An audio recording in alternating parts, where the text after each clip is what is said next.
Selamat datang di modul ketiga, yaitu Managerial Skills. Kepada partisipan kami ucapkan selamat menyimak. Menurut Follett, manajemen adalah seni menyelesaikan pekerjaan melalui orang lain. Menurut Griffin, manajemen adalah sebuah proses perencanaan, pengorganisasian, dan pengontrolan sumber daya untuk mencapai sasaran secara efektif dan efisien.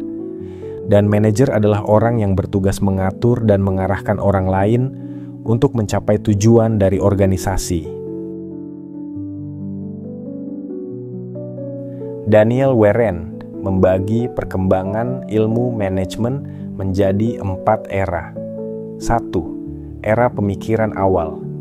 Manajemen lebih ditekankan pada pembagian kerja untuk meningkatkan produktivitas. Dimulai pada era revolusi industri di mana kegiatan produksi mulai menggunakan mesin-mesin, dari rumah-rumah ke pabrik-pabrik. Kedua, era manajemen sains. Manajemen diilmiahkan oleh Frederick Winslow Taylor, di mana manajemen melibatkan perencanaan, pengaturan, pengendalian, dan kode etik. Ketiga, era manusia sosial. Manajemen yang integrasi antara tujuan individu dan kelompok, dengan demikian manajer dan karyawan memandang sebagai mitra, bukan lawan. Keempat, era modern. Munculnya TQM atau Top Quality Management. Fungsi manajemen bukan pada orangnya, melainkan pada sistemnya.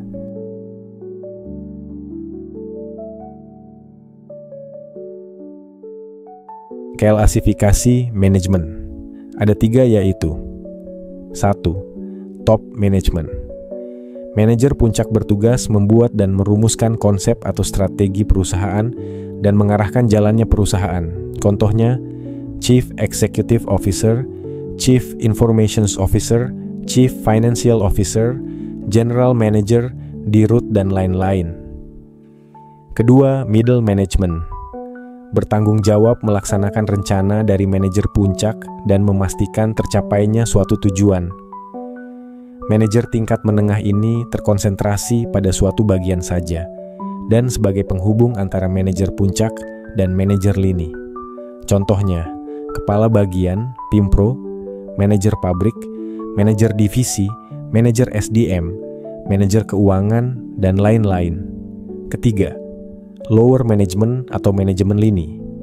Dikenal dengan manajer operasional yang bertugas memimpin, mengawasi karyawan non-manajer yang terlibat dalam proses produksi. Contoh manajer lini adalah foreman atau mandor, manajer area, supervisor, dan lain-lain. Menurut Henry Fayol, bahwa fungsi manajemen diringkas menjadi 4 fungsi, yaitu planning, organizing, directing, dan controlling. Mari kita bahas satu-satu, mulai dari planning. Prosesi pada planning atau perencanaan terdiri atas berbagai proses, diantaranya yaitu 1. Menetapkan tujuan. Tentukan tujuan yang jelas dan spesifik. Kedua, observasi dan analisa. Kumpulkan data, analisis situasi, dan identifikasi peluang serta hambatan. 3. Menentukan alternatif. Buat beberapa opsi strategi dan pilih yang paling sesuai. 4. Pengembangan rencana dan pelaksanaannya. Susun rencana rinci, jalankan, dan evaluasi hasilnya.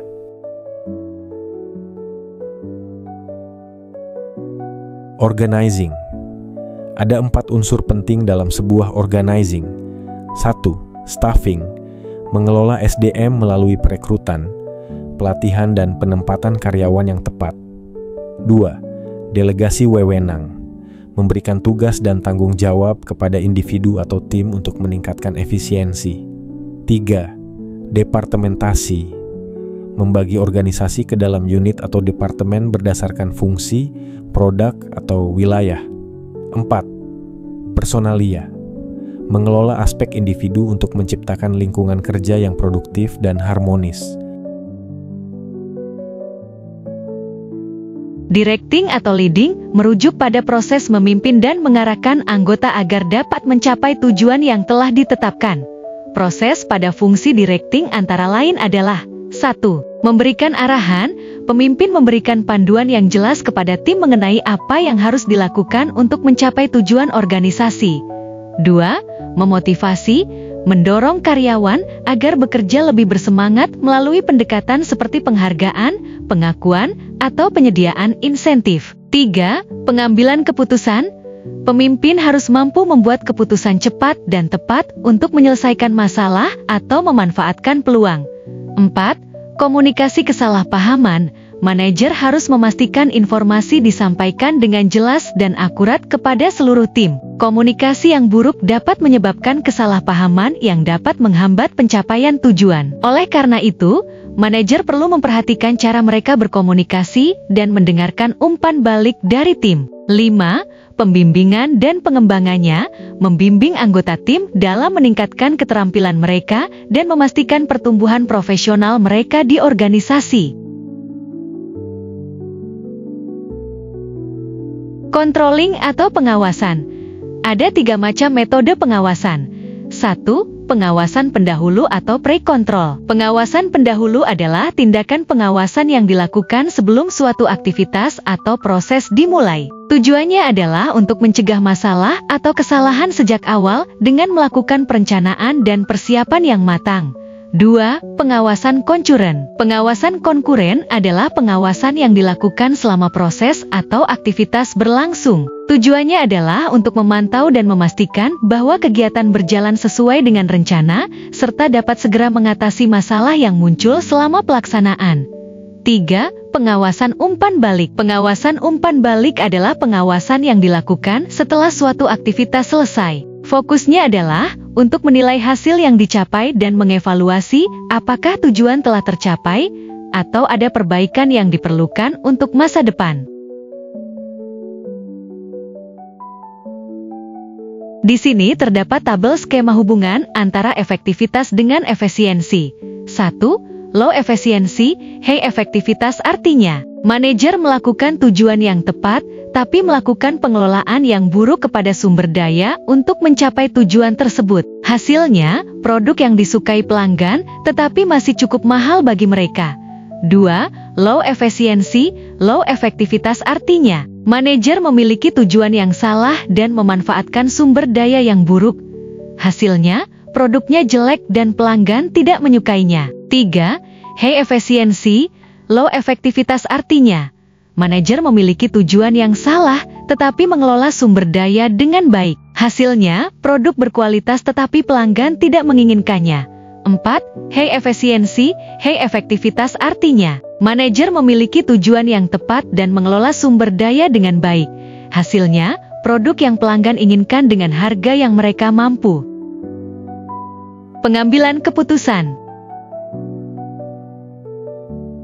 Dasar-dasar pengambilan keputusan antara lain adalah 1. Intuisi atau subjektif. 2. Pengalaman. 3. Fakta. 4. Wewenang. 5. Rasional atau objektif.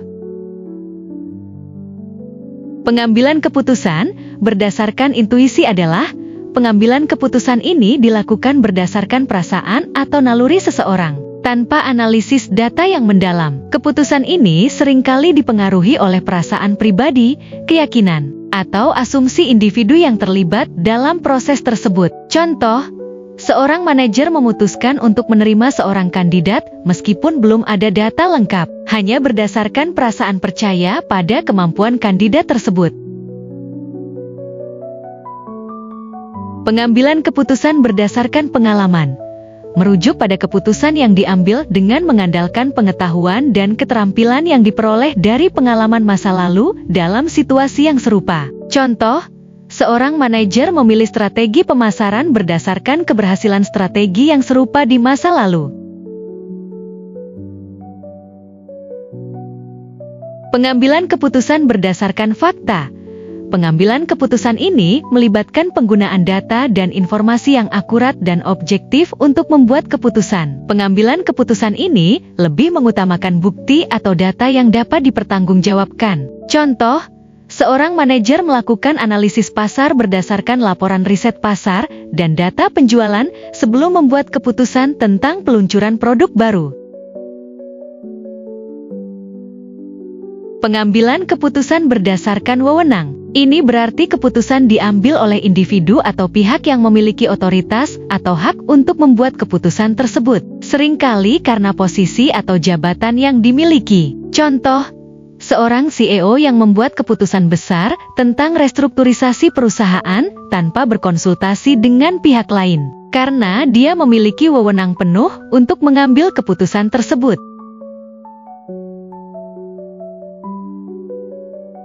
Pengambilan keputusan rasional atau objektif mengandalkan analisis logis, pemikiran yang terstruktur, dan pertimbangan berbagai alternatif untuk mencapai keputusan terbaik berdasarkan data dan tujuan yang jelas. Contoh, sebelum membuat keputusan investasi besar, manajer melakukan analisis keuangan, menilai risiko, dan menghitung kemungkinan hasil berdasarkan data yang ada.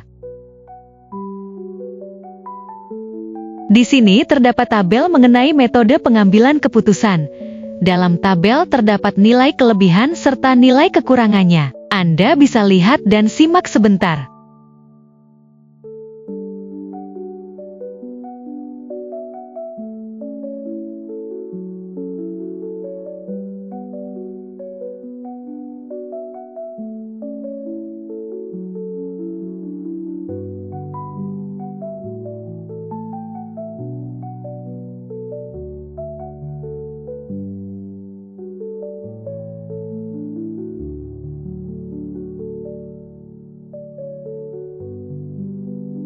Proses pengambilan keputusan.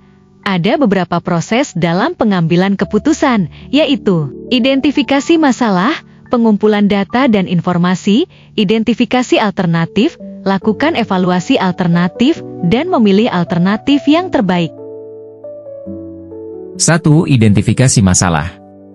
Langkah pertama adalah mengidentifikasi masalah yang perlu dipecahkan atau tujuan yang ingin dicapai. Tanpa pemahaman yang jelas tentang masalah atau tujuan, proses pengambilan keputusan tidak akan efektif. Contoh, sebuah perusahaan menyadari bahwa penjualannya mulai menurun, jadi tujuan mereka adalah untuk meningkatkan penjualan. 2. Pengumpulan data atau informasi. Mengumpulkan data dan informasi yang relevan untuk memahami situasi lebih baik. Informasi ini bisa berupa fakta, data pasar, tren industri, dan masukan dari berbagai pihak terkait. Contoh, mengumpulkan data penjualan, riset pasar, serta umpan balik dari pelanggan dan staf penjualan. 3. Identifikasi alternatif. Berdasarkan informasi yang dikumpulkan, langkah selanjutnya adalah mengidentifikasi berbagai alternatif atau opsi yang bisa diambil untuk menyelesaikan masalah atau mencapai tujuan. Contoh, perusahaan mungkin mempertimbangkan beberapa alternatif, seperti meningkatkan pemasaran, meluncurkan produk baru, atau menurunkan harga. 4. Evaluasi alternatif. Setelah alternatif diidentifikasi, langkah selanjutnya adalah mengevaluasi setiap alternatif berdasarkan kriteria tertentu, seperti biaya, keuntungan, risiko, waktu, dan dampak jangka panjang.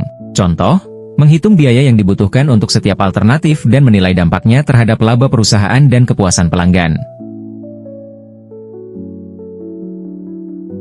5. Memilih alternatif terbaik. Berdasarkan evaluasi yang telah dilakukan, keputusan diambil untuk memilih alternatif yang dianggap terbaik untuk memecahkan masalah atau mencapai tujuan. Proses ini melibatkan penilaian secara rasional dan objektif. Memilih alternatif terbaik dalam pengambilan keputusan biasanya melibatkan analisis berbagai pilihan yang ada, dengan mempertimbangkan berbagai faktor seperti biaya, keuntungan, risiko, dan dampaknya terhadap tujuan yang ingin dicapai. Modul Managerial Skill sudah selesai. Semoga bermanfaat dan bisa diimplementasikan. Kami dari Divisi HCC mengucapkan terima kasih atas perhatiannya.